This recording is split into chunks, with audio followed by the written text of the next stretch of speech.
सिंधुदुर्गच्या देवगडमधील विमलेश्वराच्या पावन तळ्यामधून नव्याने शोधलेली ही आहे सिंधुदुर्ग पंकसुंदरी नावाची सुई. सुई म्हणजे टाचणी आणि टाचणी म्हणजेच चतुराचाच एक प्रकार. देवगड तालुक्यातील वाडा गावामधील विमलेश्वराच्या कोरीव मंदिरानजीक असणाऱ्या तळ्यामध्ये संशोधकांना टाचणीची ही एक सुंदर प्रजात सापडली.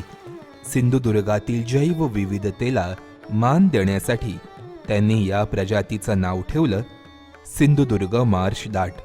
विमलेश्वराच्या साक्षीने आजवर सुरक्षित राहिलेल्या सिंधुदुर्ग पंकसुंदरीला पुढील पिढ्यांनीही पाहण्यासाठी आपण श्रद्धेबरोबरच संवर्धनाचीही भावना जपणं गरजेचं आहे. ड्रॅगन फ्लाईजना मराठीत चतुर म्हणतात, तर डॅमसेल फ्लाईजना मराठीत टाचण्या म्हणतात. मात्र आमच्याकडे सिंधुदुर्गात चतुर आणि टाचण्यांना खूप वेगवेगळी नावं आहेत. चतुरांना सिंधुदुर्गात आमच्याकडे दंडारे म्हणतात, काही ठिकाणी डवले म्हणतात, काही ठिकाणी भिंगोरटी म्हणतात, तर काही ठिकाणी भिंगरी पण म्हणतात. पण टाचणीला मात्र बऱ्याच ठिकाणी सुई म्हणूनच संबोधलं जातं. बऱ्याच लहान मुलांना चतुर आणि टाचण्या हे हेलिकॉप्टर म्हणून माहिती असतात, कारण त्यांची उडण्याची जी पद्धत आहे ती हेलिकॉप्टरशी कुठेतरी समानता दाखवते. त्याच्यामुळे बरीच लोक यांना हेलिकॉप्टर म्हणूनही ओळखतात. बालपणी चतुरांच्या शेपटीला दोरा बांधून आपण सगळ्यांनीच त्याच्यासोबत खेळण्याचा आनंद लुटला असेल. सर्वसामान्यपणे आकाराने जाड आणि मजबूत असतो तो म्हणजे चतुर, आणि आकाराने सडपातळ आणि नाजूक असते ती टाचणी. चतुर आणि टाचणीमधला सर्वसाधारण फरक म्हणजे चतुर विश्रांतीसाठी त्याचे पंख छोटे खाणी विमानाप्रमाणे दोन्ही बाजूला आडवे पसरून बसतो, तर टाचण्या विश्रांतीसाठी बसताना त्यांचे पंख पाठीवरून शेपटीला समांतर असे मिटून घेतात. अशा टाचणीमधील एका नव्या प्रजातीचा शोध देवगड तालुक्यामधील विमलेश्वर गावातून डॉक्टर दत्तप्रसाद सावंत आणि शंतनू जोशी यांनी लावला. विमलेश्वर मंदिराकडे जाण्याच्या रस्त्यात एक तळं लागतं. या तळ्यामध्ये संशोधकांना ही नवीन टाचणी आढळली. आता आपण ज्या ठिकाणी बसलोय ती जागा म्हणजे विमलेश्वराचं तळं आहे. या ठिकाणाहून 2019 साली आम्ही एका नवीन प्रजातीचा शोध लावला. त्याला शास्त्रीय नाव दिलं सेरियाग्रिऑन क्रोमोथोरॅक्स. क्रोमोथोरॅक्सचा अर्थ असा होतो की क्रोम म्हणजे पिवळा आणि थोरॅक्स म्हणजे छातीचा भाग. तर पिवळी छाती असलेली टाचणी म्हणजे क्रोमोथोरॅक्स असं आम्ही तिचं शास्त्रीय नामकरण केलं. इंग्लिशमध्ये तिला सिंधुदुर्ग मार्शडाट असं नाव दिलं, कारण सिंधुदुर्गाची जैवविविधता खूप सुंदर आहे, खूप जास्त आहे. तर त्याच जैवविविधतेला कुठेतरी सलाम करावा म्हणून आम्ही सिंधुदुर्ग मार्शडाट असं नाव दिलं. मराठीमध्ये या टाचणीचं नाव आम्ही सिंधुदुर्ग पंक टाचणी असं केलं. तर पंक म्हणजे चिखल, आणि ही टाचणी विशेषतः चिखलाच्या जागी म्हणजे जिथे पाणथळी जागा आहेत, थोडासा चिखल आहे, अशा ठिकाणी जास्त करून आढळते. तिथे तिचा अधिवास असतो. शिवाय त्याच ठिकाणी ती प्रजननही करते. म्हणूनच तिला आम्ही सिंधुदुर्ग पंक टाचणी असं नाव दिलं. पंक टाचणी ह्या कुळामध्ये अनेक वेगवेगळ्या टाचण्या आहेत आणि त्यांचा रंग, त्यांच्या शरीराचे अवयव ह्याच्यावरून प्रत्येक प्रजाती कशी वेगवेगळी आहे हे ओळखता येतं. सिंधुदुर्ग पंकसुंदरी ही गोड्या पाण्यात आढळणारी प्रजात आहे.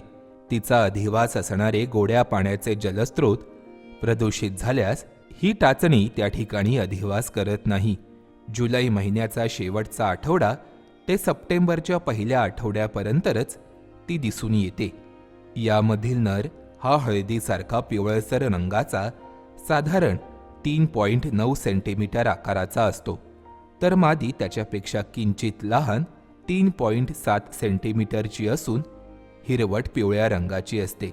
डासांच्या अळ्या, डास, छोटे कीटक हे त्यांचं मुख्य खाद्य आहे. म्हणूनच ही टाचणी डास नियंत्रक म्हणून देखील महत्त्वाची आहे.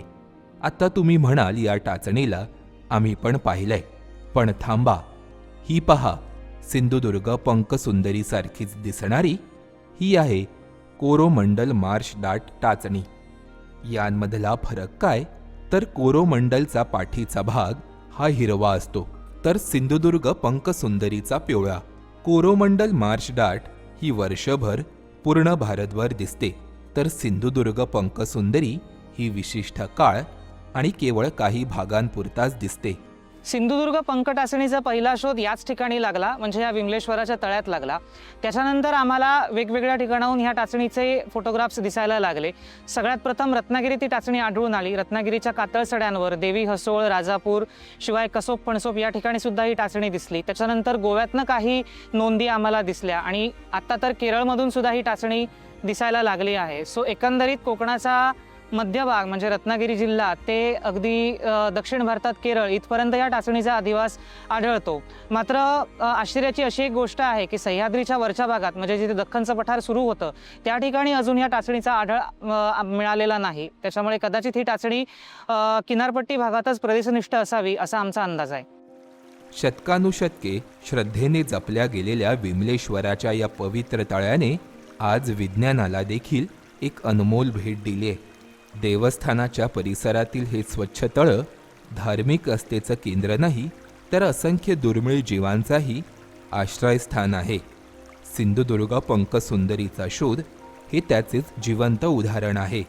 त्यामुळे विमलेश्वराचे हे पावनतळे आणि अशा सर्व नैसर्गिक जलस्रोतांचे संरक्षण करणं ही केवळ पर्यावरणाची नव्हे, तर आपल्या सांस्कृतिक आणि आध्यात्मिक वारशाची ही जबाबदारी आहे.